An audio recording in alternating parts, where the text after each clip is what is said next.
तो जैसा कि लास्ट एपिसोड में हमने देखा था कि हानली ने मिस रुइन के पुराने घर को जब विजिट किया तब उसे रुइन का एक पैगाम मिला, जहाँ पर वो हानली का शुक्रिया अदा करते हुए उसे अपने फैमिली के एंसेस्टर ने बनाया हुआ एंशिएंट जेड स्क्रॉल गिफ्ट करती है। वेल उस स्क्रॉल में सेकंड नेशन सोल को फॉर्म करने की मेथड भी बताई गई थी, जिसके बाद हानली सीधे येलो मैपल वैली की तरफ रवाना हो गया, जहाँ पर 6 डेविल डाओ सेक्ट के लोगों ने उस पर हमला करने की फजूल कोशिश की और फिर हानली बड़े ही कूल अंदाज में उन सभी को खत्म कर देता है। अब आगे तो इस एपिसोड की शुरुआत उसी सीन से होती है जहाँ पर हानली 6 डेविल डाओ सेक्ट के डिसाइपल की मेमोरीज को चेक कर रहा था, जो देख सिल्वर मून थोड़ी सी पैनिक होकर अपने मास्टर से कहने लगी कि आप तो काफी देर से इसकी मेमोरीज को चेक कर रहे हो, मुझे तो ऐसा लग रहा है कि आप इनकी पूरी हिस्ट्री जानना चाहते हो। बेचारे इस बंदे को काफी ज्यादा दर्द हो रहा होगा। और फिर हानली ने थोड़ी देर बाद उस बंदे को खत्म करके नीचे फेंक दिया। वो सोचता है कि फिलहाल मुझे 6 डेविल डाओ सेक्ट की सिचुएशन की सारी इन्फॉर्मेशन मिल चुकी है। इस बंदे की मेमोरीज से मुझे पता चला कि उनके पास कुछ नेसेंट सोल के भी कल्टीवेटर्स हैं, मगर मुझे तो इस बात की खुशी है कि वो कमीना वांगचान अभी भी कोर फॉर्मेशन स्टेज का ही कल्टीवेटर है। उसने इन 200 सालों में कुछ खास तरक्की नहीं की। अब तो उस कुत्ते ने दुआ करनी चाहिए कि उसका गलती से भी मुझसे पाला न पड़ जाए। और तभी अचानक से वांगचान को दूसरी तरफ छींके आने लगी और उतने में वांगचान का पुराना चमचा जोंगू वहाँ पर पहुँच गया। वो कह रहा था कि अभी भी हमें सोल ब्रेकिंग एंसेस्टर से एक पैगाम मिला है। उन्होंने बताया है कि किसी ने जू कंट्री की ब्रांच में काफी सारी तबाही मचा दी। कोई अनजान शख्स है जिसने हमारे डिसाइपल्स को ब्रूटली खत्म कर दिया। तो एंसेस्टर चाहते हैं कि आप खुद जाकर इस मसले को हैंडल कीजिए। जिस पर वांगचान कह रहा था कि वो सोल ब्रेकिंग एंसेस्टर एक नंबर का मूडी और बेकार है। वो एक नेसेंट सोल बन गया, मगर फिर भी उसे इन छोटे मोटे मसलों से काफी ज्यादा डर लगता। खैर चलो बताओ हमारी कौन सी ब्रांच पर अटैक हुआ है। जिस पर जोंगू कह रहा था सीनियर हमारी टाइयो ब्रांच पर अटैक हुआ है, जिसे पहला येलो मैपल वैली के नाम से जाना जाता था। येलो मैपल वैली का नाम सुनते ही वांगचान को और ज्यादा छींके आने लगी। वो सोच रहा था कि पता नहीं कौन कमीना है जो मुझे इतना याद कर रहा। जिसके बाद वो जोंगू से कह रहा था कि येलो मैपल वैली से मेरा पुराना रिश्ता है। इसका नाम सुनते साथ ही मुझे पुरानी सारी मनहूस बातें याद आने लगी। खैर अब मैं कोर फॉर्मेशन की लेट स्टेज का कल्टीवेटर हूँ, इसलिए ऐसे छोटे मोटे मसलों को हैंडल करने के लिए मुझे खुद वहाँ जाने की कोई जरूरत नहीं। तुम तो जानते ही हो ना, उस कुत्ते कमीने हानली की वजह से मेरा दिमाग ऑलरेडी गर्म रहता। उस फाउंडेशन एस्टेब्लिशमेंट वाले कचरे को मैं अभी भी अपने दिमाग से हटा नहीं पाया। खैर अब तो सड़ा हुआ बंदा मर चुका होगा, इसलिए मुझे उसके बारे में सोचने की कोई जरूरत नहीं। जो सुनकर जोंगू दिल ही दिल में कहने लगा कि हाँ बोलता तो तू रोज ऐसा ही है, लेकिन आज तक तूने उस हानली का नाम लेना बंद नहीं किया।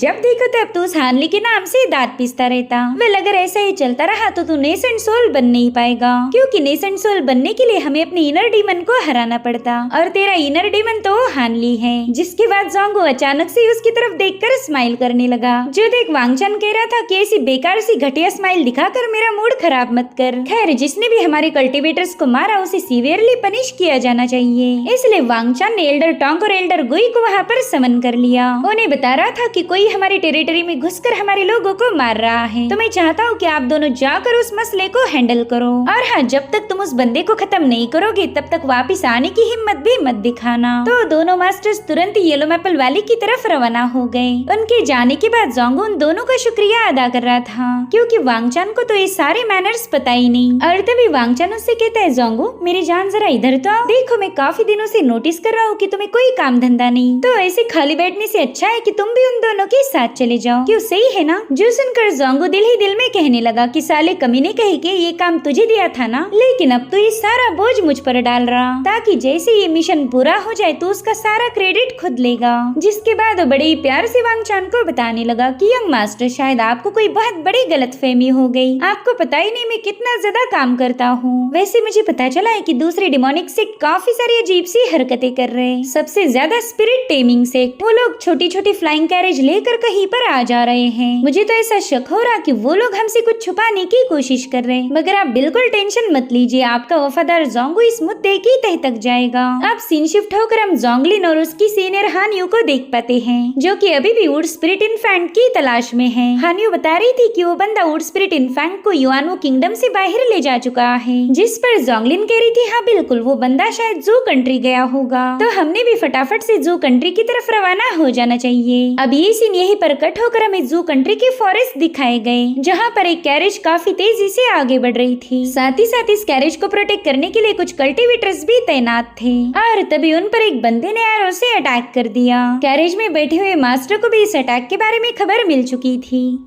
वो कह रहा था ऐसी तूफानी काली रात और ऊपर से बारिश, ऐसा मौसम किलिंग के लिए एकदम परफेक्ट होता है। वेल इन असासिन्स का टाइमिंग और लोकेशन एकदम परफेक्ट है, मगर अफसोस ये शिकार करने की बजाय खुद ही शिकार बनेंगे। और उतने में एक बंदा कैरेज में पहुंच गया और जोर जोर से हंसते हुए अपनी हैट निकाल कर उस मास्टर के हाथ में थमा देता है। वेल ये बंदा कोई असासिन ना होकर ली फैमिली का मेंबर था। वहीं पर कैरेज का मास्टर उससे कहने लगा कि ब्लैक स्कार्फ बैंडिट्स ने तो आजकल हद पार कर दी, वो हर आने जाने वाले पर हमले कर रहे हैं, जिस पर ली कह रहा था कि वो बैंडिट चाहे कितने भी शातिर क्यों ना हो हमारे सामने टिक नहीं सकते। दरअसल इस कैरेज का मास्टर हान फैमिली से बिलोंग करता था। वो अपने दोस्त के लिए ड्रिंक पोर करते हुए कहने लगा कि ब्रदर ली तुम्हारी वजह से ही मैं इस जर्नी में अभी तक सेफ हूँ। मुझे तो यकीन ही नहीं हो रहा कि इतने लंबे अरसे के बाद मैं अपने घर वापस जाकर अपने एंसेस्टर को रिस्पेक्ट पे करूंगा। अगर तुम साथ ना होते तो ये मेरी जैसी कमजोर हान रुई का आखिरी सफर साबित हो सकता था। जिस पर ब्रदर ली कह रहा था कि मेरे भाई तुम ऐसी बातें मत करो, अगर हमारी ली फैमिली अभी तक सरवाइव कर पाई तो वो बस तुम्हारे सपोर्ट की वजह से।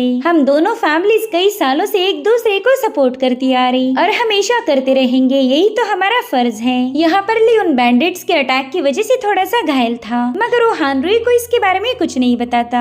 हानरुई उससे कहने लगा कि तुम भी अपने अंकल ली जैसे ही काफी ज्यादा बहादुर हो, मगर ली कह रहा था ना बाबा मेरे अंकल तो मुझसे काफी ज्यादा खतरनाक थे, उनके साथ कंपेयर करना भी क्राइम होगा। वैसे देखा जाए तो हम दोनों की फैमिलीज काफी ज्यादा अलग हैं, एक मार्शल आर्ट में फेमस है तो दूसरी स्कॉलर्स में, तो ये दोनों अलग अलग बैकग्राउंड की फैमिलीज एक दूसरे की इतनी अच्छी दोस्त कैसे बन गई। जिस पर हानरुई जवाब देते हुए कहने लगा कि हाँ मैं भी इसी टॉपिक को लेकर काफी ज्यादा क्यूरियस था, तो मैंने अपनी हान फैमिली के पास्ट के सारे रिकॉर्ड चेक किए और उसमें मुझे एक इंटरेस्टिंग बात पता चली। 100 सालों पहले हमारे जिन प्रोविंस पर 7 मिस्टीरियस सेक्ट का राज था, उन्होंने हमारे इस पूरे रीजन पर डोमिनेंस साबित किया और पता है हम दोनों के एंसेस्टर भी उसी मिस्टीरियस सेक्ट का हिस्सा थे। इनफैक्ट ऐसा भी कहा जाता है कि वो दोनों मार्शल ब्रदर्स थे। ये सारी बातें सुनकर ली काफी ज्यादा हैरान हो गया। सो गाइस यहाँ पर हानरुई उस 7 मिस्टीरियस सेक्ट के बारे में बता रहा था जहाँ से हानली ने अपनी कल्टीवेशन की जर्नी की शुरुआत की थी। वहीं पर ली कह रहा था कि चलो हम इस पुरानी दोस्ती को हमेशा बरकरार रखेंगे ताकि हम दोनों की दोस्ती के किस्से हमारे एंशिएंट रिकॉर्ड्स में लिखे जाएंगे, उसे पढ़कर तो हमारी फ्यूचर जनरेशन भी इंस्पायर हो सकती है। वहीं पर हानरुई कह रहा था कि उस रिकॉर्ड में कुछ ऐसा लिखा गया था जिस पर मुझे यकीन ही नहीं हुआ, इसलिए मैंने उस बारे में और ज्यादा इन्वेस्टिगेशन की और फिर मुझे एक इंटरेस्टिंग बात पता चली। दरअसल 200 साल पहले मेरे एक ग्रेट अंकल थे और ऐसा कहा जाता है कि वो एक इमॉर्टल है। इमॉर्टल ये नाम सुनते ही ली काफी ज्यादा हैरान हो गया। वो कह रहा था भाई क्या तुम फिर से दोहरा सकते हो, तुमने अभी क्या बोला था? जिस पर हानरुई जवाब देते हुए कहने लगा कि मेरे दोस्त तुमने ठीक सुना, मेरे ग्रेट अंकल एक इमॉर्टल है। सो गाइस इस दुनिया में इमॉर्टल बनना एक बहुत बड़ा वरदान था, लाखों करोड़ों लोगों में बस एक ही कोई इमॉर्टल बन सकता है और इसी वजह से ली काफी ज्यादा खुश हो गया था। वो कह रहा था मेरे भाई क्या कभी तेरा ग्रेट अंकल तेरे सपने में नहीं आया? अब इस पर क्या जवाब दिया जाए ये हानरुई को समझ नहीं आ रहा था। तो ली उसे बताता है मेरे दोस्त इस दुनिया में बस पावरफुल क्लैन और फैक्शंस हैं, यहाँ पर कोई इमॉर्टल एग्जिस्ट नहीं करता।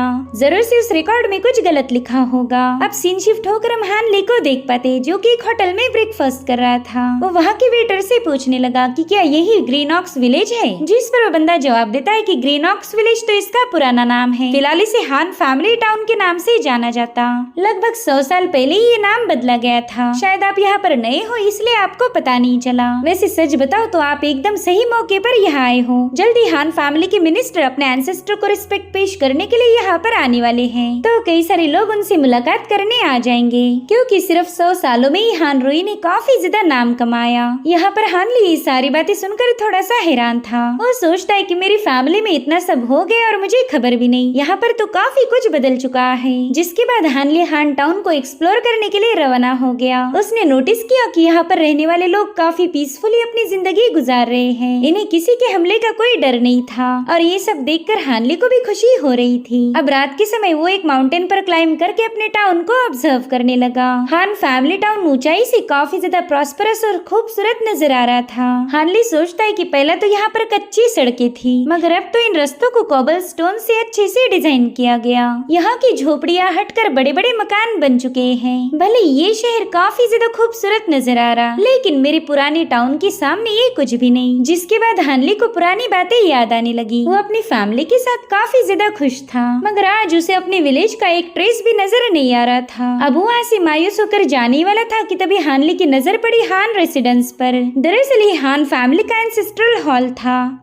इसलिए हानली तुरंत ही उस हॉल की तरफ रवाना हो गया। थोड़ी देर में वो एंसेस्ट्रल श्राइन के सामने पहुंच चुका था। हानली देखता है कि वहाँ पर कई सारी कैंडल्स जलाई गई। साथ ही साथ हान फैमिली के जितने भी लोग मारे गए थे उन सब की मेमोरियल टैबलेट यहाँ पर रखी गई है। हानली कह रहा था कि यहाँ पर तो कई सारी टैबलेट है, ये सभी मेरे हान फैमिली के मेंबर्स थे, लेकिन मैं तो इनमें से किसी को भी नहीं जानता। उसे रियलाइज हुआ कि इस कल्टीवेशन की जर्नी ने उसे उसी की फैमिली से दूर कर दिया। अब हानली सीधे यहाँ से फर्स्ट फ्लोर पर रवाना हो गया। यहाँ पर भी कई सारी टैबलेट रखी गई थी, लेकिन यहाँ आते ही हानली की आंखें नम हो गई, क्योंकि हानली के सामने उसके पेरेंट्स और सिस्टर की मेमोरियल टैबलेट रखी गई थी। हानली को तो पहले ही पता था कि उसकी फैमिली मर चुकी होगी, लेकिन जब उसने रियलिटी को फेस किया तब वो काफी ज्यादा मुश्किल था। उसे अपने फादर, मदर और सिस्टर के मुस्कुराते हुए चेहरे नजर आने लगे। यहाँ पर हानली रोते हुए कहने लगा कि ग्रेट डाओ काफी ज्यादा बेरहम है। कल्टीवेशन हर एक दर्द को कम कर सकता है, लेकिन अपनों को खोने का दर्द और उनके लिए फीलिंग कोई भी ग्रेट डाओ रोक नहीं सकती।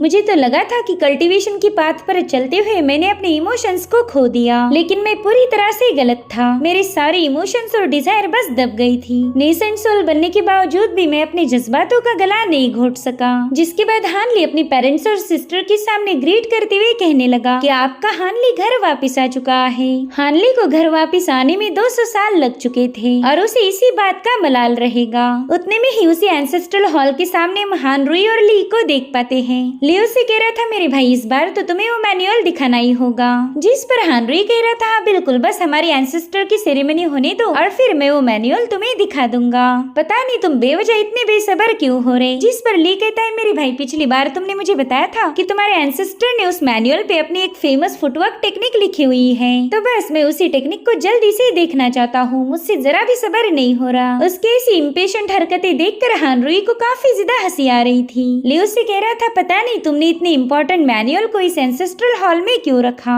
उस मैनुअल का यहाँ पर रखना बिल्कुल भी सेफ नहीं। अगर चोरी हुआ तो मसला हो जाएगा। तुम्हें तो ज्यादा फर्क नहीं पड़ेगा, लेकिन मेरी जरूर वाट लग जाएगी। जिस पर हान रुई बताता है कि वो मैनुअल कभी चोरी नहीं हो सकता। हमारे एंसेस्ट्रल हॉल में न जाने कितने सारे पहरेदार मौजूद हैं। ऐसे माहिर मार्शल आर्टिस्ट के सामने भला कोई चोर कैसे टिक पाएगा। और अगर किसी ने उस मैनुअल को चुराने की जरूरत भी की तो उन्हें हान फैमिली के कहर को झेलना पड़ेगा। वो हमारे एंसेस्टर की आखिरी निशानी है जिसे हम किसी भी कीमत पर गवा नहीं सकते। जिस पर लिन कहता है मेरे भाई तुम देखते बस सिंपल हो, मगर हो काफी ज्यादा कॉम्प्लिकेटेड। और अभी दोनों ऐसी ही बातें करते हुए मेन हॉल में पहुंच गए, जहाँ इनकी नजर पड़ी हानली पर। अपने एंसेस्ट्रल हॉल में एक स्ट्रेंजर को देखकर हान रुई काफी ज्यादा हैरान था। इधर हानली कुछ इंसेंस स्टिक जलाकर अपने पेरेंट्स को रिस्पेक्ट दे रहा था। वेल उसे पता है कि ये दोनों यहाँ पर आ चुके, मगर वो उन पर जरा भी तवज्जो नहीं दे रहा था। वहीं पर ली धीरे से हान रुई से पूछने लगा कि क्या तुम इस बंदे को जानते हो। जिस पर हान रुई कह रहा था नाम मैं नहीं जानता, ये है कौन। इसलिए ली हानली पर एकदम ही भड़क गया। वो कहता है मैं जानता हूँ तुम उन बैंडिट्स में से एक हो, हमें फॉलो करके ही तुम यहाँ पहुँच पाए। अगर तुम में जरा भी हिम्मत है तो जल्दी से मेरा मुकाबला करो। मगर उसे हानली से कोई रिस्पॉन्स नहीं मिला था, जिससे तो ली गुस्से में आकर हानली पर अटैक करने के लिए रवाना हो जाता है। मगर हानली की बॉडी में मौजूद डिफेंसिव पावर ने उस बंदे को काफी पीछे पुश कर दिया। हान रुई ने तो ली को आज तक इतना पैनिक होता हुआ नहीं देखा। ली उसे बता रहा था कि इस बंदे की पावर काफी ज्यादा भयानक है। सच बताओ तो मैं इसका मुकाबला नहीं कर पाऊंगा, लेकिन मुझे नहीं लगता कि इस बंदे का यहाँ आने का कोई गलत इरादा है। इसने तो ना ही हम पर अटैक किया और ना ही हमसे कोई बात की। तो हान रुई धीरे धीरे आगे बढ़ते हुए कहने लगा कि मैं हान फैमिली का हेड हूँ, मेरा नाम है हान रुई और मैं बस आपसे इतना पूछना चाहता हूँ कि क्या आप मुझे मारने के लिए यहाँ आए हो। जो सुनते साथ ही हानली पलटते हुए कहने लगा कि अच्छा तुम हो हान फैमिली के लीडर। हानरुई, तुमसे मिलकर खुशी हुई। इधर हानरुई तो हानली का चेहरा देखकर ही काफी ज्यादा शॉक था। वो कह रहा था ना, ये तो हो ही नहीं सकता, ये इम्पॉसिबल है। बताओ तुम लोग कौन सी चाल खेल रहे? आखिर तुमने मेरे हान फैमिली के एंसेस्टर का रूप धारण करने की जरूरत कैसे की? तुमने हमारे एंसेस्टर की डिसरिस्पेक्ट की है। जिस पर हानली भी स्लाइटली हैरान होकर कहने लगा कि अच्छा, तो तुम मुझे पहचानते हो। खैर, तुम्हारे नॉलेज के लिए बता दूं, आज मैंने किसी भी ट्रांसफॉर्मेशन टेक्निक का यूज नहीं किया। यही मेरा रियल फॉर्म है।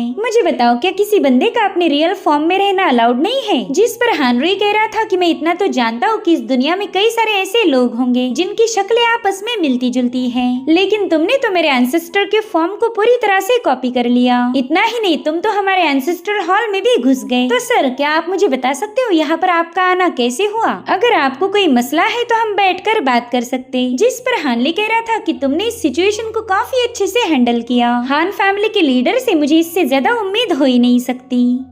वैसे अब मैं तुम्हें जो बताने जा रहा हूँ उसे गौर से सुनो। आज तुम्हारी हान फैमिली की जो शानो शौकत है वो सिर्फ तुम्हारे एंसेस्टर के दम पर है। उन्होंने इस फैमिली का नाम रोशन किया, लेकिन इस बात की तुम्हारे एंसेस्टर को खुद ही खबर नहीं थी कि उसके एब्सेंस में हान फैमिली इतनी आगे जा चुकी। वैसे तो मेरे दिल में कई सारे सवाल हैं, मगर उनमें से सबसे बड़ा सवाल ये है कि तुमने मुझे पहचान कैसे लिया? मैं कैसे दिखता हूँ, ये बात तुम्हें कैसे पता चली? इसी बारे में मैं जानना चाहता हूँ। जब मैं काफी ज्यादा यंग था उसी वक्त मैंने अपना घर छोड़ दिया। उसके बाद तो मैं कभी घर वापस नहीं आया। तो मैं जवानी में कैसा दिखता हूँ ये बात मेरी फैमिली को भी पता नहीं थी। मैंने अपनी कल्टीवेशन जर्नी की शुरुआत 7 मिस्टीरियस सेक्ट से की थी। तो वहाँ के किसी बंदे ने मेरी स्केच ड्रॉ करके तुम्हें दिखा दी होगी। 7 मिस्टीरियस सेक्ट का जिक्र सुनते ही ली काफी ज्यादा हैरान हो गया और तभी हानली कहता है कि शायद ली फेयू ने ही मेरी स्केच बनाई थी। ली फेयू नाम सुनते ही ली कहने लगा कि तुम भला मेरे एंसेस्टर के बारे में कैसे जानते हो? जिस पर हानली कह रहा था अच्छा, तो तुम हो ली फैमिली के मेंबर। अरे वाह,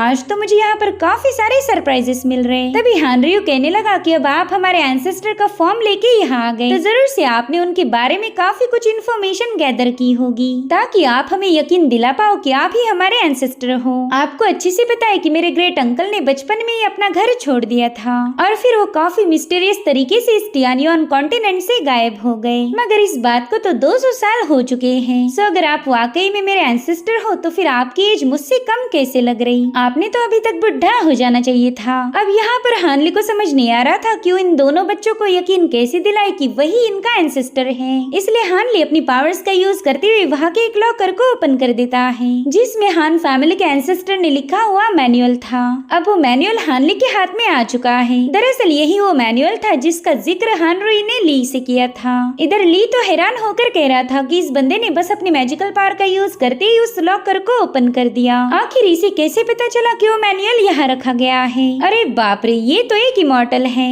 यहाँ पर हानरुई की शक्ल भी देखने लायक हो गई थी। उसने ली के पास कैरेज में जिस इमॉर्टल का जिक्र किया था आज वो इमॉर्टल खुद ही उससे मिलने चला आया। यहाँ पर हानली काफी आराम से बस उस बुक को पढ़ते जा रहा था। वो तो उस मैनुअल में ऐसे खो गया मानो अपने पुराने दिन याद कर रहा हो। वहीं पर हानरुई की तबीयत तो काफी ज्यादा खराब हो गई। उसे तो अपनी आंखों पर यकीन नहीं हो रहा था कि उसके एंसेस्टर उसके आमने सामने हैं। वो हैरान होकर हानली से कहने लगा कि आप तो वाकई में मेरे ग्रेट अंकल हो। मैंने तो कभी सपने में भी नहीं सोचा था कि आपसे मुलाकात होगी। तो इस तरह से हानली अपनी फैमिली के पास वापस आ चुका। इन 200 सालों में उसकी फैमिली पूरी तरह से बदल गई, मगर ये लोग आज भी अपने एंसेस्टर्स को याद करते हैं। साथ ही साथ हानली अपने दोस्त ली फेयू के बारे में जानने के लिए काफी ज्यादा बेकरार था। आफ्टर ऑल ली फेयू उसके सबसे पुराने दोस्तों में से एक है। और इसी के साथ एपिसोड यहीं पर एंड हो जाता है। Thank you so much for watching. Bye bye, take care.